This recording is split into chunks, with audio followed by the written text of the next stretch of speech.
Once upon a time, deep in human history, in a land where the soil overflowed with fertility and rivers fed civilizations, the fascinating story of Mesopotamia began. This fertile land between the Tigris and Euphrates rivers was not only a place where man tamed nature, it was also a stage where ideas, beliefs, and cultures sprouted. On these lands, humanity first built towers that reached for the sky, shaped abstract ideas on clay tablets, and discovered the secrets of running a society by building complex cities. But this was a story not only of success, but also of hardship, war, and rivalry. Mesopotamia's delicate balance was affected by everything from river floods and droughts to opportunities on trade routes and conflicts between empires. For thousands of years, the Tigris and Euphrates have whispered the fate of humanity. These rivers have nourished not only the soil, but also human imagination and ambition. But how were the first steps taken in this fascinating land? How did people move from nomadic to sedentary life? And what kind of civilization did this transition bring to the stage of history? It is time to journey to the land of Mesopotamia. Are you ready to witness the story of order rising out of chaos? From the first villages to gigantic city-states. From beginning to end, we will dive deep into Mesopotamia, for it was here that the first great story of humanity was written. My dear friends, let us take our eyes on a journey through the mists of the distant past. Today we are sailing towards Mesopotamia, that unique land that sprouted the first civilizations of mankind. It is a strange miracle that this vast and fertile land, even in the earliest periods of history, had its destiny tied to water. Tigris and Euphrates, like a lifeline, these two powerful rivers flow through the heart of Mesopotamia, nourishing and shaping its environment and preparing the ground for the beginning of everything. Mesopotamia takes its name from Greek, between two rivers. But believe me, this simple name can never fully capture its meaning. The land lying between the swift and exuberant flow of the Tigris and the patient and determined flow of the Euphrates has been the scene of man's most ancient struggle with nature.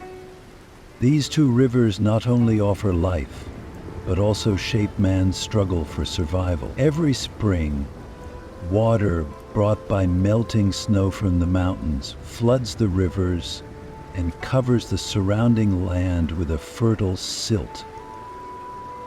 This fertile alluvium was the miracle that prepared Mesopotamia for the first great agricultural revolution in human history. But remember, my friends, every blessing carries a test. Sometimes the Tigris and Euphrates offer blessings like generous gods. Other times they overflow like raging titans, bringing destruction to the environment. This unstable nature of the rivers presents both an opportunity and a challenge to the people of Mesopotamia. To harness the gifts of this rich land, they learned to control the rivers. They dug canals, thought dams, and felt the power of the land in the palm of their hands. This effort led to the birth of the first great cities, irrigation systems, and eventually civilizations. Oh, and don't forget that Mesopotamia has shaped human history, not only because of the abundance of rivers, but also because of its unique geographical location in what we call the Fertile Crescent. This region curves like an arc from the Mediterranean Sea to the Persian Gulf, embracing not only Mesopotamia but also other ancient civilizations, such as Egypt and the Levant.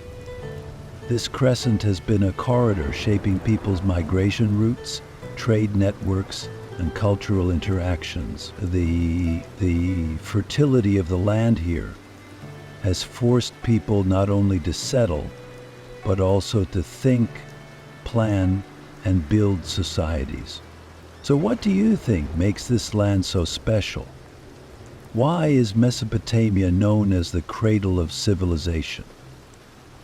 Perhaps the answer to this question lies beyond the rivers, in the imagination of the people and their efforts to learn to live together. In our next story, we will explore the fascinating journey from the first villages established in these lands to civilization, step by step. Are you ready? My dear friends, let us now step into one of the greatest transformations in human history, the agricultural revolution that sprouted in those ancient lands. This is a story that completely changed man's relationship with nature and led to the first steps in the transition from a wandering life to a settled life. It was in those fertile lands of Mesopotamia, thanks to the generosity of the Tigris and Euphrates rivers, that this great change began. Once upon a time, man's life was one of constant movement, like a nomadic herd. He chased prey and followed the seasons. Over time, however, a gift of this bountiful land was recognized. Plants sprouting from the ground, such as swede, barley, and wheat, gave people the idea of extracting food from the belly of nature. This idea spread like a spark, and fields of crops appeared in the valleys of Mesopotamia. For the first time, man felt the power of cultivating the land and growing his own food. It was not just about making a living, it was about planning for the future. But dear listeners, agriculture was not an easy task. Even though the rivers covered the land with fertile mud year after year, they had to be controlled. This is where the genius of the Mesopotamian people came in.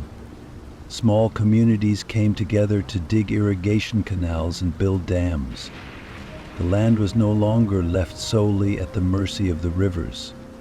People had learned to shape nature. These efforts demonstrated that communities, not just individuals, had to work together. Irrigation projects needed labor, planning, and leadership, so villages grew larger and more complex over time. First, cities. These cities were not only living spaces for people, they were also the first sprouts of civilization. Imagine that people living in villages were no longer growing the crops in their fields just for themselves, but sharing and even exchanging the surplus with their neighbors. This enriched network of sharing carried not only goods, but also ideas. This is where the structure of society began to transform. Simple village communities gave way to city-states. Early cities like Uruk, Ur, and Nippur became cultural centers. With their administrative structures, temples, and trade networks, people had learned to live together not only with their families, but with a large community. Man was no longer at the mercy of nature. He began to shape it. But this new life also brought new problems. As cities grew, concepts such as governance and justice became more important. But how did humans manage to organize such a complex society? In our next story, we will explore the rise of the first city-states and how these societies were governed. Are you ready? My dear friends, I will now take you to one of the most fascinating stops in human history, the land of the Sumerians. This is a place where the first cities of history rose and the seeds of civilization were sown. In Mesopotamia, a land stretching as far as the eye can see, shaped by the fertility of the Tigris and Euphrates rivers, these lands were home to city-states that radically changed the destiny of man. Let's travel back in time to the heart of legendary cities, like Uruk, and Eridu. Now close your eyes and imagine Uruk. At the beginning of time, this city was not just a simple settlement, but a symbol of human self-transcendence. The sprawling walls of Uruk were carved in stone of man's desire to dominate nature and himself. Here, in the marketplaces where the roads crossed, people exchanged their goods. Potters set fire to the vessels they shaped with their hands, and poets sang praises to the gods. Uruk was not only a physical city, but also the center of a spirit, a mentality. But Uruk was not the only shining star of the Sumerians. The city of Ur etched its name into history like a legend. According to legend, this city was blessed by the gods, and its people lived in abundance. Ur was also known for its tomb complexes, honoring its dead. Gold, jewelry, and works of art were buried in the tombs of kings, because for them, death was the beginning of a new life with the gods. And then Eridu, one of the oldest settlements in the heart of the Sumerians, a temple of wisdom. The people of Eridu were known for their devotion to the god Enki, and listened to the whispering of the waters in their temples. And at the heart of these cities rose a miracle, the ziggurats.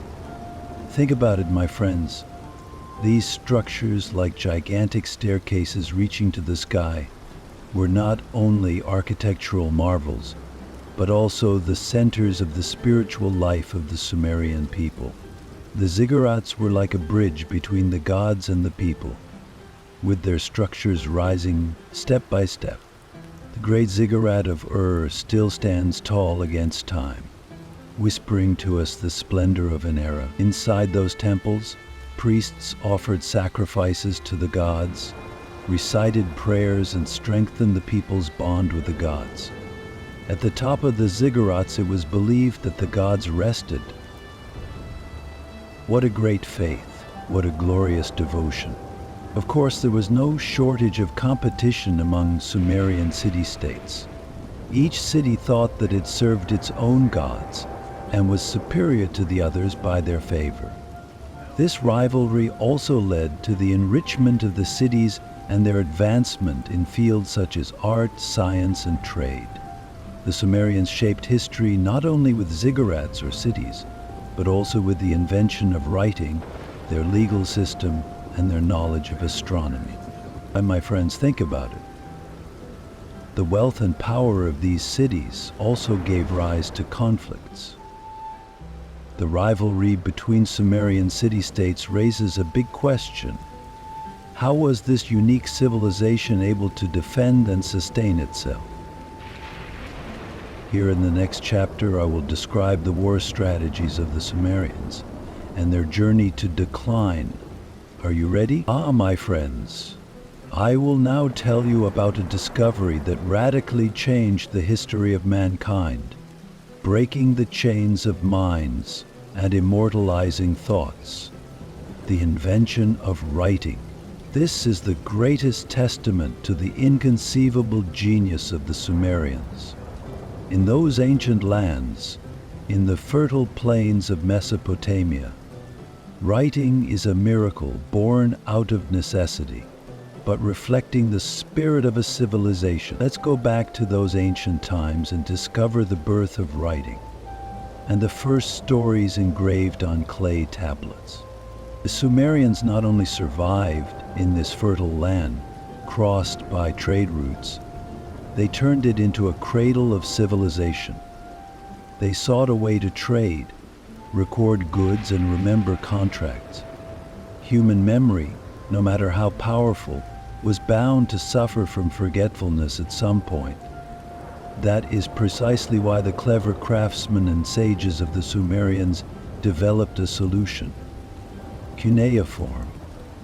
Imagine, my friends, pressing a reed stick into wet clay to make marks. At first, these signs were pictograms representing concrete objects: an ox, a pot, or a grain of grain. Over time, however, these symbols evolved into a writing system complex enough to express abstract ideas, names, and even thoughts. The clay tablets engraved in this cuneiform script revealed not only trade agreements and calculations, but also many details of the lives of the people. The Sumerians skillfully used this script in governance, engraving the laws of their kings on tablets. For example, in temples dedicated to Enlil, the god of justice, the rules of law were meticulously recorded. Thus, social order was maintained and disputes were resolved. Rulers addressed their people not only with verbal orders, but also with written documents. This invention of the Sumerians did not only remain within their own borders, it also inspired neighboring civilizations and made writing a universal tool. What about culture? This is where we witness the real magic of writing. The Sumerians immortalized religious texts, mythological stories, and simple records of daily life on these clay tablets. Hymns to Enlil, Inanna, and other gods were written down and passed down from generation to generation, like prayers echoing in the shadows of ziggurats. Works such as the Epic of Gilgamesh are one of the greatest gifts of this writing. The stories of the heroes open a deep window into how the Sumerians saw the world. Even agricultural calendars, irrigation systems, and mathematical calculations were included in these tablets. Writing was the key to organized Sumerian life and leaving a legacy for the future. The clay tablets were baked in kilns and became armor against the hands of time.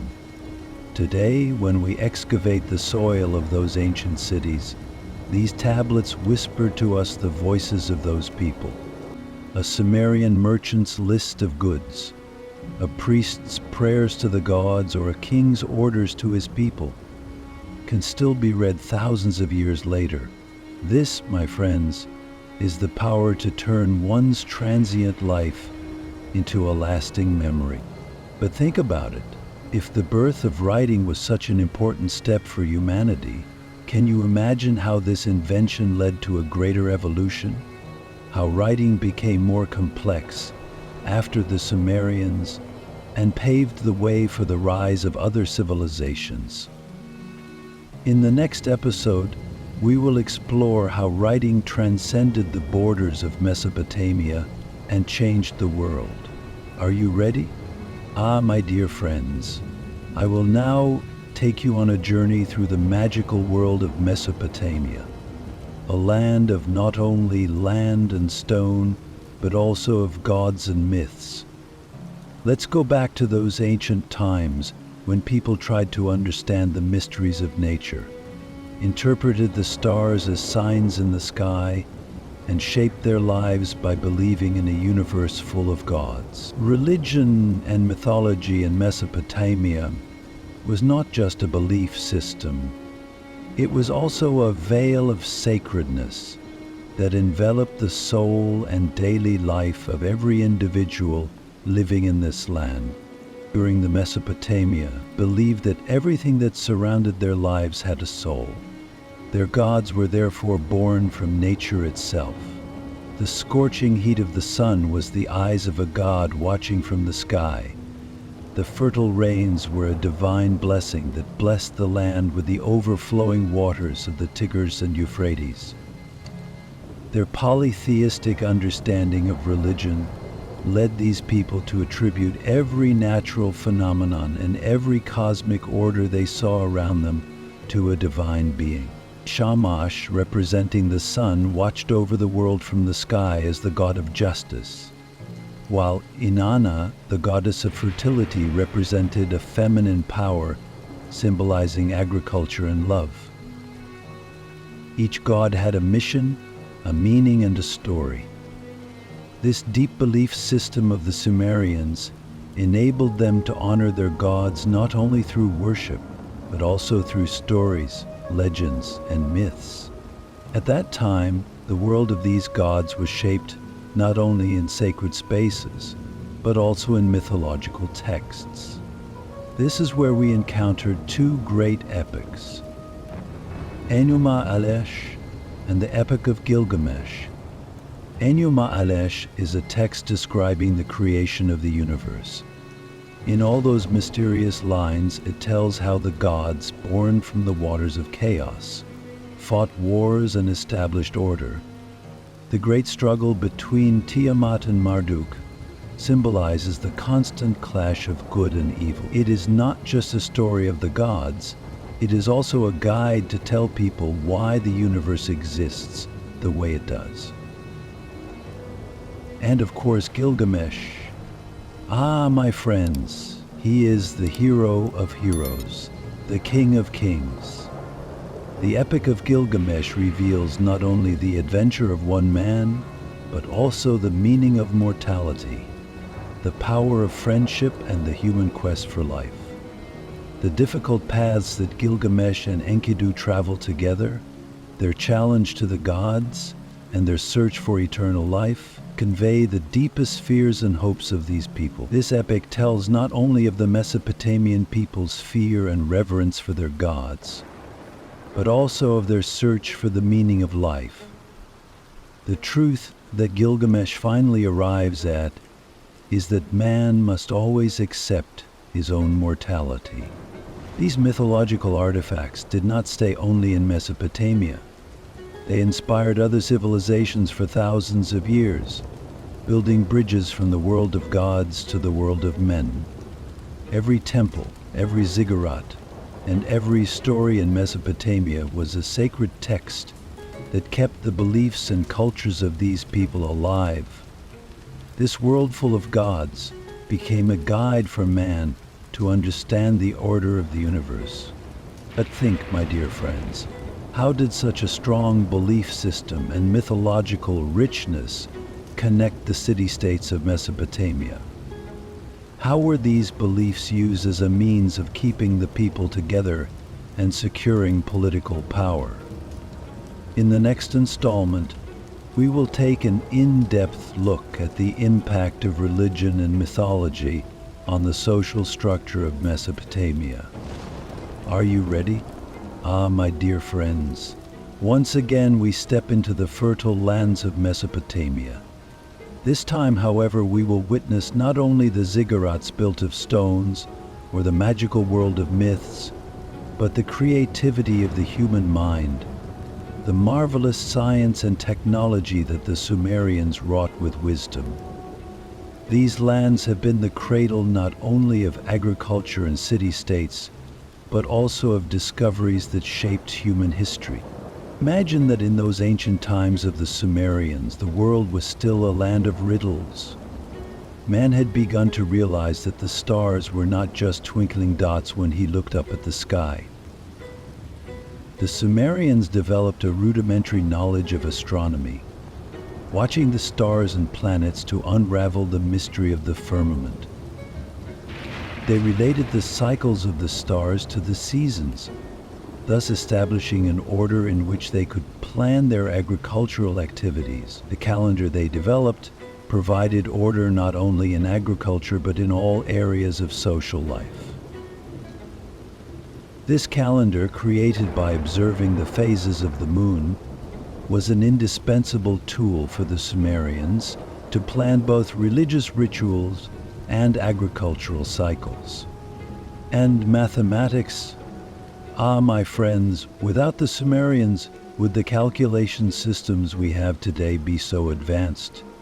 The first math systems they developed were based on a base 60 system. That is why we divide an hour into 60 minutes and a circle into 360 degrees.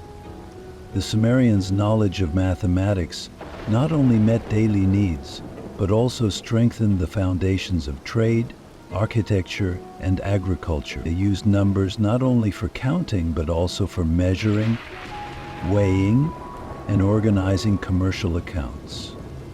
Even today, we can hear the echoes of this wisdom through time.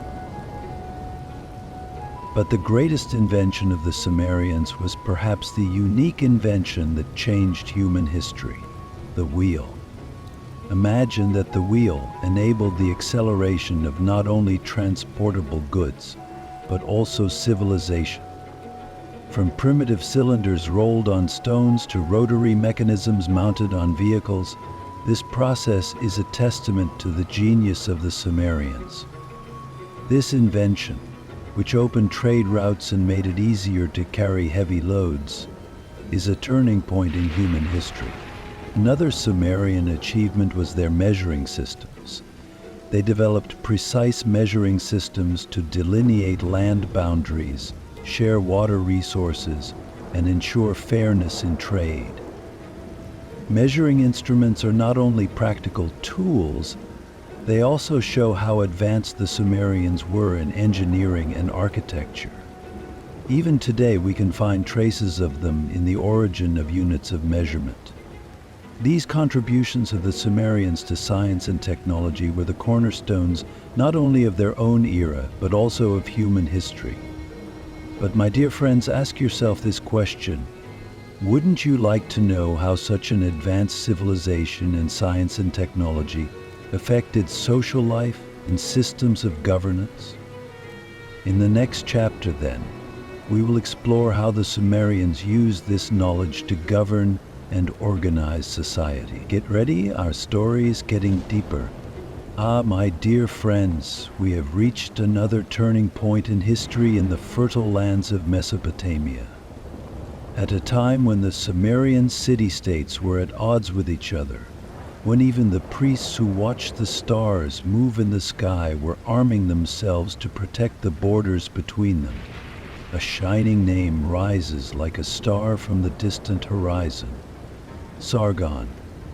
This name would be the herald not only of a man, but of the first great empire, the Akkadian Empire. Let's learn about his story and how he united Mesopotamia. The story of Sargon is full of determination and genius that could change the destiny of an ordinary boy. According to legend, Sargon was not the son of a ruler, but of a gardener. Fate put him in a basket and dropped him into the river waters. Like the heroes of Sumerian mythology, the water carried him to the ground of the future. Sargon quickly attracted attention with his skills and intelligence. After a while, he entered the service of the palace in the city of Kish and eventually became the head of the army. Here begins the story of a ruler born on the battlefield. Sargon was not just a commander, he was a unifying force. As the city-states of Mesopotamia fought fiercely against each other, Sargon set out to unite them all under one banner. From Uruk to Ur, from Lagash to Eridu, the walls of these cities could not resist his armies. For the first time, the whole of Mesopotamia was under one central authority. This was a union, this was an empire. Sargon took the title of King of the Four Sides, and Akkad became the first centralized kingdom in history.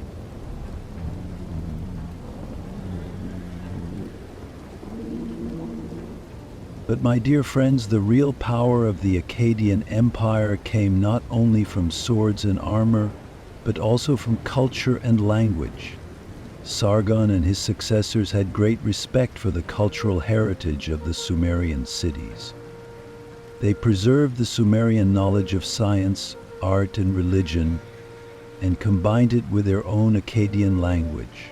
Akkadian became the first lingua franca of Mesopotamia, the language of trade, diplomacy, and administration. Under Sargon's reign, the Sumerian and Akkadian cultures were intertwined, creating a civilization on which future generations would build.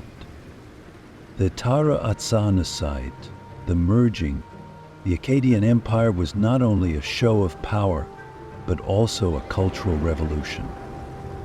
The spread of writing was further accelerated by the adaptation of the Sumerian cuneiform script into the Akkadian language. This allowed knowledge to accumulate and be passed down between generations.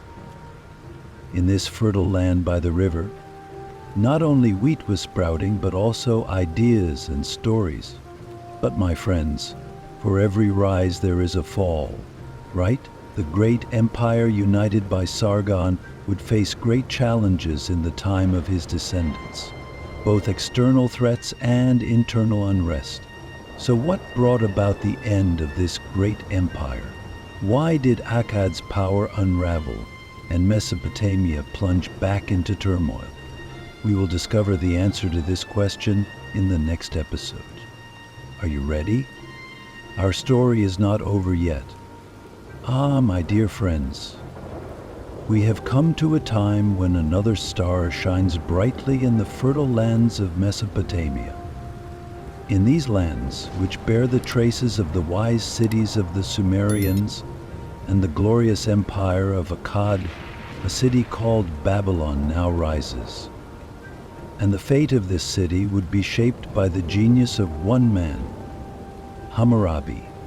This ruler who carved his name in history as the voice of justice and order would leave a legacy that would shape human history. Let's learn the story of this great leader together. Babylon was a jewel on the banks of the Euphrates River, at the crossroads of trade routes. The merchants who gathered here exchanged not only wealth, but also culture and ideas, as they sold the goods they brought from all over the world. But, dear friends, where there is wealth, there is not always peace. When Hammurabi ascended to the throne, Babylon was only a city-state and under constant threat. Hammurabi was not only a warrior, but also a diplomat and a legislator.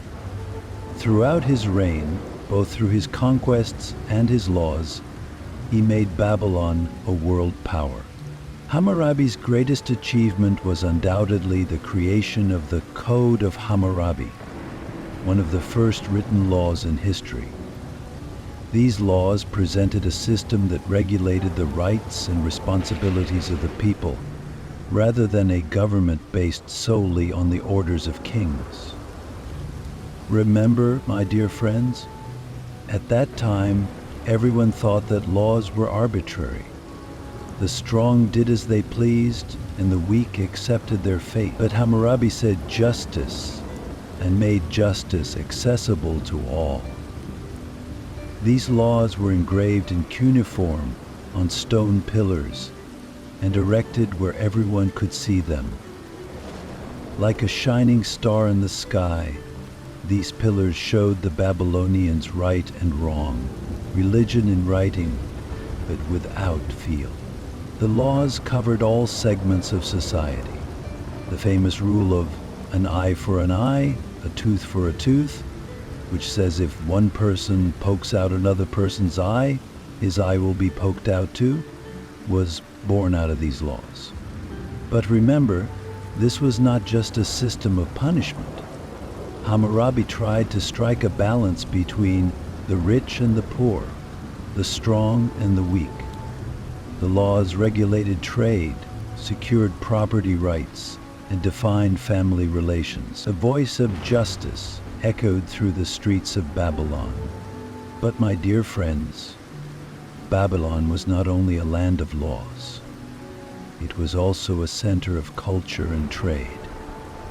As you walk the streets of Babylon, you can hear the colorful clothes and different languages of merchants from all over the world. Spices, fabrics, metals, and precious stones were sold in the great marketplaces that rose along the banks of the Euphrates River. This activity not only enriched Babylon, but also made it a center of knowledge. Astronomers, priests, and writers developed their knowledge in this cosmopolitan environment. Babylon's glory spread far beyond its borders. Hammurabi's order and legacy shaped not only his own time, but also the future. His laws went beyond Mesopotamia and became a model for other civilizations. But my dear friends, how long would this city that Hammurabi built with justice last? Could this golden age of Babylon be overshadowed by another power? In the next episode, we will look for answers to these questions. Are you ready? The story of Babylon is not over yet. Ah, dear friends, close your eyes and rewind time. You will find yourself among vast deserts, steep mountains, and fertile valleys. Welcome to the land of Assyria in the north of Mesopotamia, a land that would in time become synonymous with blood-soaked battlefields, songs of victory, and a powerful legacy etched in human history. This is the story of the Assyrian Empire. Their lands were shaped by the sword, and their conquests inspired fear and admiration. The Assyrians were no ordinary people, my friends.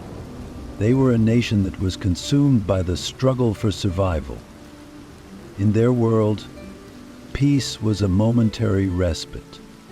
War was as natural as breathing. The Assyrian kings understood that war was an art to protect their people and expand their power. But what wars, friends? Epics written in blood and iron. Each king developed innovative tactics to turn their armies into perfect killing machines. For them, war was not just about winning territory. It was about striking fear into their enemies and proclaiming Assyria's power to the whole world. The Assyrian soldiers were like ghosts of the battlefield. Their thick armor gleamed in the sunlight. Their infantry charged the walls with shields while their archers' bows played a deadly melody. Their engineers were designing war machines, siege towers, catapults, giant battering rams. Capturing a city was only a matter of time. And when the people of those cities heard the footsteps of the Assyrian armies, they did not know what to do. Should they close the gates, or should they surrender and try to have their lives spared? But the Assyrians rarely showed mercy, even to those who surrendered. They had made intimidation of their enemies a form of government. This strategy consolidated the power of the Assyrian Empire for a long time. But my friends, the Assyrian kings were geniuses not only in war but also in governance. Think about it. How can you keep such vast territories under control? The Assyrians divided their conquered lands into small administrative districts and appointed a governor to each one. These governors quelled local unrest, collected taxes, and reported to the central authority. The Assyrian kings had their eyes everywhere, as they appointed special agents to check on each governor. It is a system that inspires the working methods of intelligence organizations even today. But the Assyrians were not only interested in war and administration. Let us go to the city of Nineveh, my dear friends. In the heart of this city was hidden a treasure, but it was not gold or jewelry. The library of Nineveh, this immense library containing the most valuable knowledge in human history, was a gift from the Assyrian king, Assurbanipal. He was as much a sage as he was a warrior. He collected texts from all over the world, transferred them to cuneiform tablets, and placed them in his library. It was this library that brought the Epic of Gilgamesh to modern times. Think about it. How far-sighted the idea of preserving knowledge in the chaotic world of those times was. This was proof that the Assyrians ruled not only with the sword, but also with the mind. So, my friends, why didn't the power of the Assyrians last forever? Can you rule an empire with a sword alone? Can power at some point turn into weakness? Together we will discover the answers to these questions and the next chapter in the story of the ancient peoples of Mesopotamia. Ah, dear friends, use your imagination and turn your eyes to the fertile lands of Mesopotamia. Think of the golden fields stretching as far as the eye can see, the fertile valleys shining in the sun every morning, and the Tigris and Euphrates rivers flowing through them like graceful blue ribbons. It was in these lands that the first great economies of human history were born. Here, agriculture, animal husbandry, and trade flourished in such a way that these activities became the cornerstones not only of survival, but of building a civilization. Agriculture was at the heart of Mesopotamia's economy, my friends. But I am not talking about ordinary agriculture. This was an agriculture where human ingenuity danced with nature. The Tigris and Euphrates rivers overflowed every year, feeding the surrounding lands and leaving behind rich alluvial soils. It was like a miracle, but for this miracle to happen, the human hand was necessary.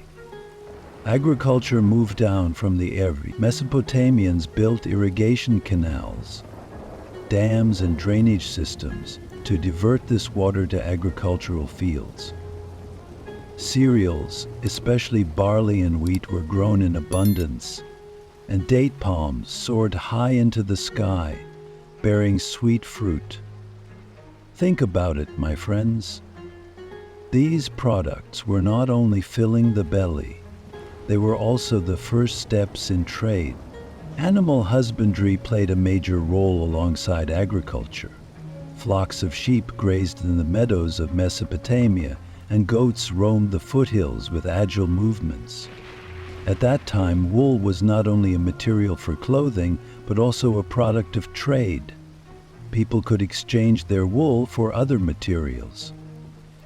In addition, oxen and donkeys were not only used to carry loads, but were also important helpers in agriculture. Thanks to these animals, fields could be plowed faster and hard-to-transport crops could be transported to distant lands. And trade, my friends, was the soul of Mesopotamia. The Tigris and Euphrates not only carried water, but also became vibrant trade routes where people carried goods, ideas, and culture from one land to another. Imagine wooden boats floating on the rivers carrying sacks of grain, precious stones, and exotic spices. Port cities flourished along the banks of these rivers, and people's voices echoed in the markets. But trade was not limited to the rivers. Mesopotamia's merchants traveled across the deserts on camels, bringing wood from the cedar forests of Syria and carrying copper and tin from distant mountains. These metals were vital for the production of bronze, one of Mesopotamia's most famous crafts. Dear friends, there was another fascinating aspect of this trade: the emergence of writing. Yes, the merchants of Mesopotamia developed cuneiform writing to keep commercial records. Imagine, on a small clay tablet, agreements made, goods bought and sold are recorded.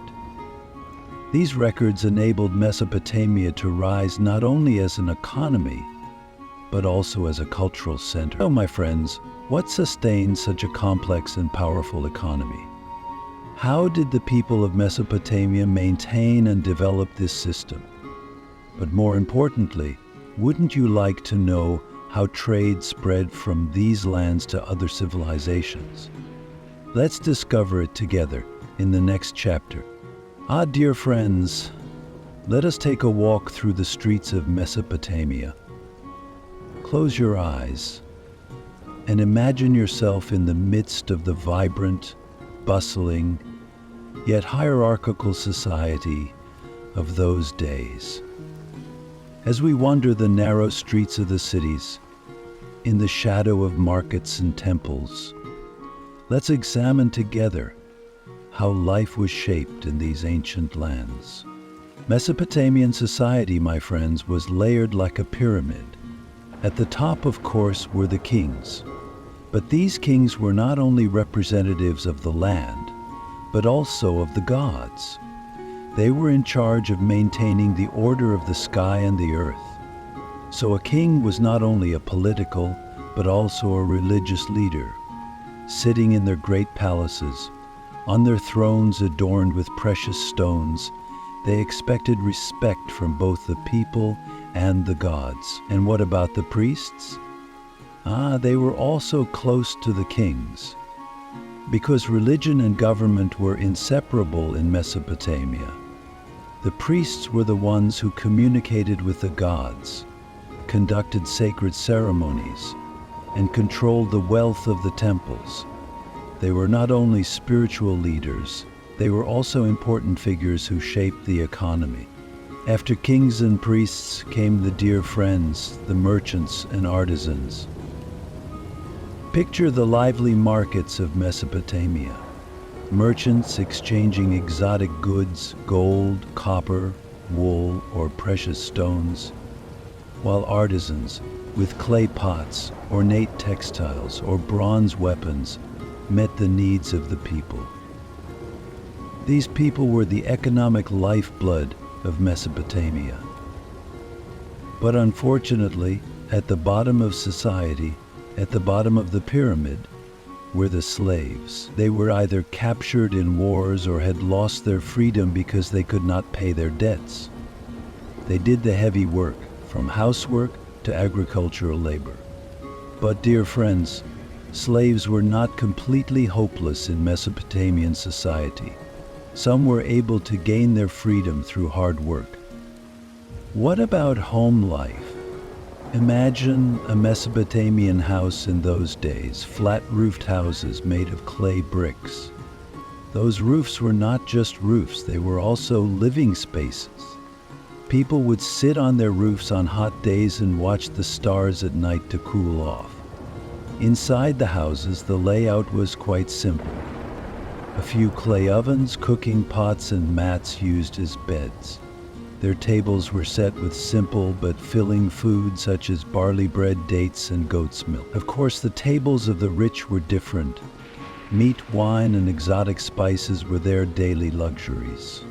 Social relations were also shaped according to this order. While a merchant bargained with his buyers in the market, a priest strengthened the bond between the gods and the people in the temple. Cooperation between neighbors was part of the bonds that kept society together. But in this society, where the transition between classes was difficult, everyone had to know their place. Nevertheless, wars on the one hand and economic and religious changes on the other shook this class structure from time to time. And a quote, "But my friends, what other mysteries lay within this society? In a world with such a strict hierarchy, how could an ordinary slave or a merchant change his destiny?" Let's discover it together in the next chapter. My dear friends, let's take a journey into the heart of Mesopotamia and look at the art and architecture of this ancient land. The thousands of luxuries and aesthetics we are used to seeing in today's modern cities were simply unimaginable in their time. But in Mesopotamia, every stone, every statue, every wall had a meaning. These lands were shaped not only for living, but also for art and aesthetics. First, let's dive into the magic of sculptures and reliefs. The artists of Mesopotamia not only created aesthetic beauty, but also expressed their respect for gods and rulers through this art. The reliefs they carved on walls and stones symbolized the might of gods or kings.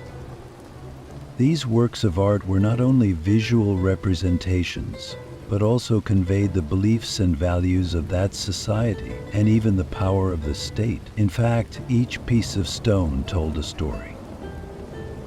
For example, in Nineveh, the great capital of Assyria, the reliefs in the palace of the ruler of the time, Ashurbanipal, depicted in detail his war victories and his relationship with the gods. These reliefs carried deep meaning, as if each warrior and each god wanted to speak to you from beyond time. Every time they touched those stones, they bore witness. And the ziggurats, those magnificent ziggurats, a bridge between heaven and earth, a tangible reflection of Mesopotamia's multi-layered spiritual world. Ziggurats were not just ordinary temples, they were also political symbols. Their height, majesty, and structure symbolized their proximity to the gods. Each floor was like a step approaching the next level. As people climbed the high stairs of the ziggurats, they imagined that their souls were also on a journey upwards. And around the ziggurats there was a religious meaning, a power that grew with each step. In the eyes of the people, these structures were not only divine artifacts, but also symbols of the ruler's power. But my friends, not only art, but also architecture had deep traces in these lands. The cities in Mesopotamia represented an incredible engineering marvel of that period. There was an order in the structural planning of the cities. There was a plan. Everything was placed according to a certain order.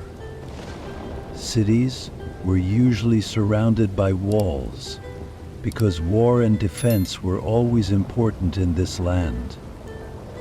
But these walls not only provided protection, they also created an identity.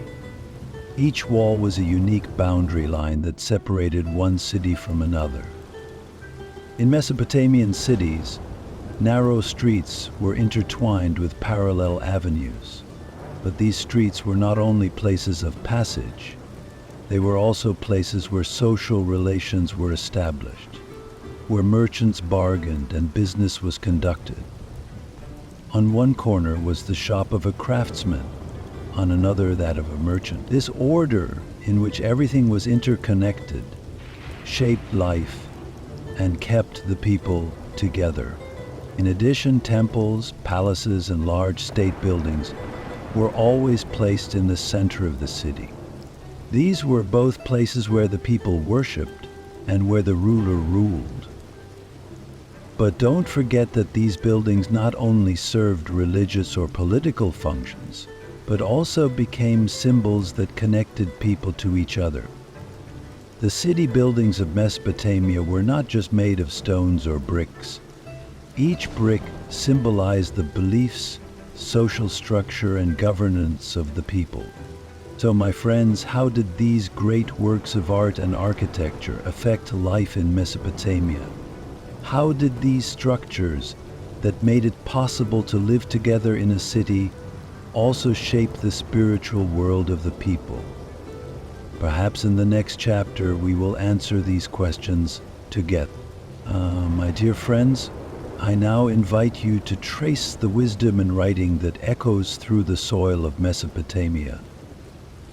Close your eyes and imagine that you are wandering the streets of this ancient civilization. In a corner, you see a text engraved on a stone slab, maybe a law, maybe a story.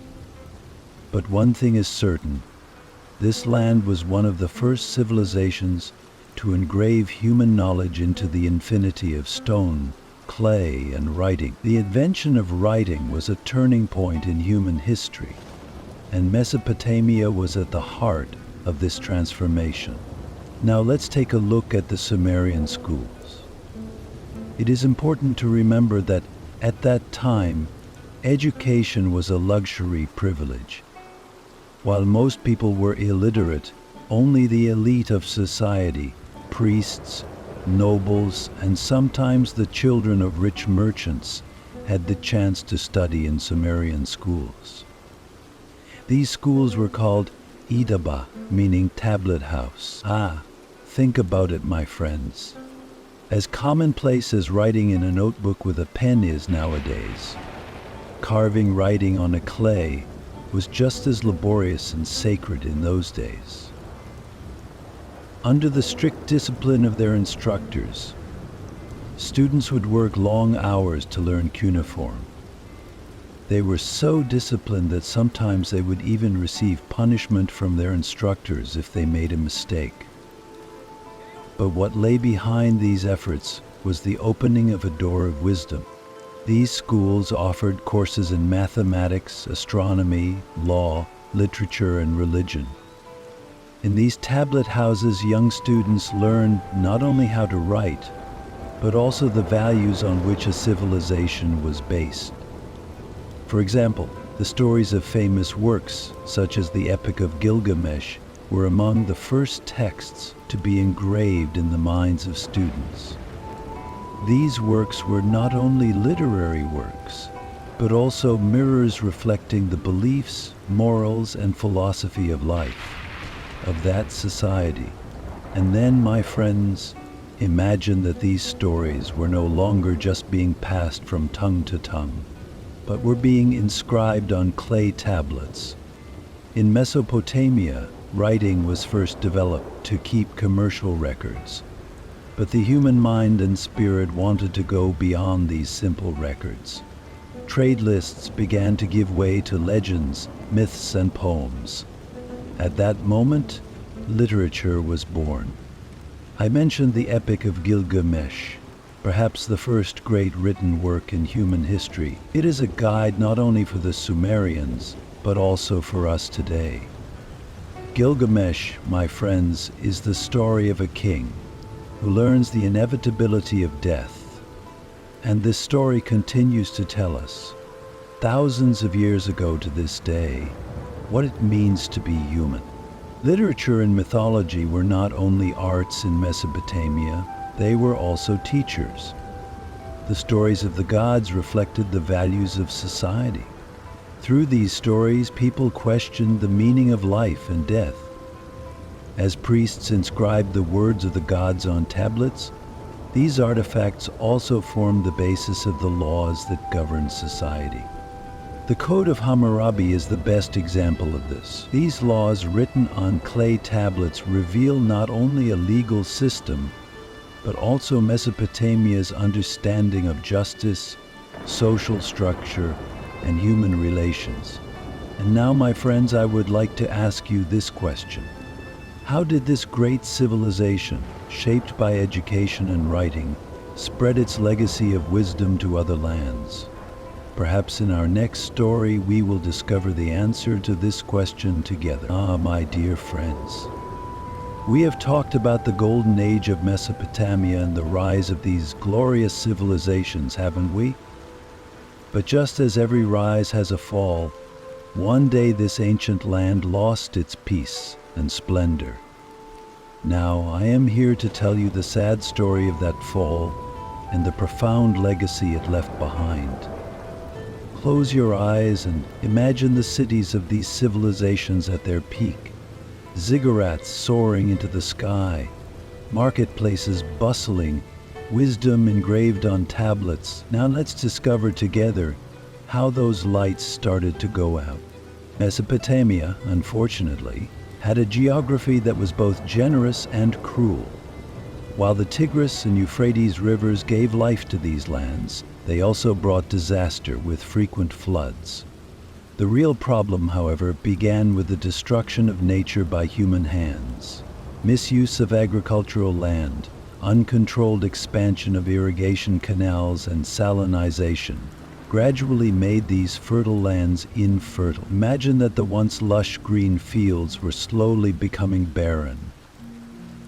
And my friends, when the land turns its back on you, feeding the people becomes nothing more than a dream.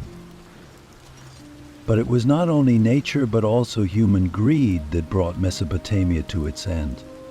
This land was the scene of perhaps the bloodiest wars and occupations in history. Sumerians, Akkadians, Assyrians, Babylonians, they all rose one after the other and declared their power for a while. But each empire was shaken by the footsteps of a new one.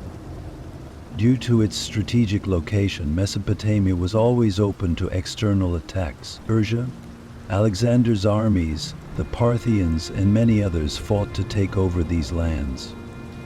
Every occupation brought destruction and chaos. Every conquest destroyed one cultural heritage and transformed another. And of course, climate change. Yes, my friends, this seems to be a problem of the modern world. But it also played a major role in the collapse of Mesopotamia. Drought and dwindling water resources crippled an already struggling economy. People were forced to abandon their cities and migrate to more favorable regions. Cities that once soared proudly have become ghost settlements howling in the wind. But my dear friends, this collapse does not mean that Mesopotamia has been completely forgotten. No, never. On the contrary, this land has left an unforgettable legacy to world history. The invention of writing, legal systems, works of literature, architecture, and science. These values rising from Mesopotamia have been the cornerstones of humanity's journey to civilization. The justice of the Code of Hammurabi and the epic stories of the Epic of Gilgamesh still echo in our ears today. And imagine that the knowledge born in these lands spread to Greece, Rome, and from there to the modern world. Mesopotamia became a torch that illuminated not only its own people, but all of humanity. Now, my dear friends, I would like to ask you the following question. After the fall of Mesopotamia, what other ancient civilizations did the world witness the rise of? Perhaps in our next story, we will trace these civilizations together. But remember, every story does not end with one ending, but with another beginning. This is the legacy of Mesopotamia. Not an end, but a new beginning for humanity.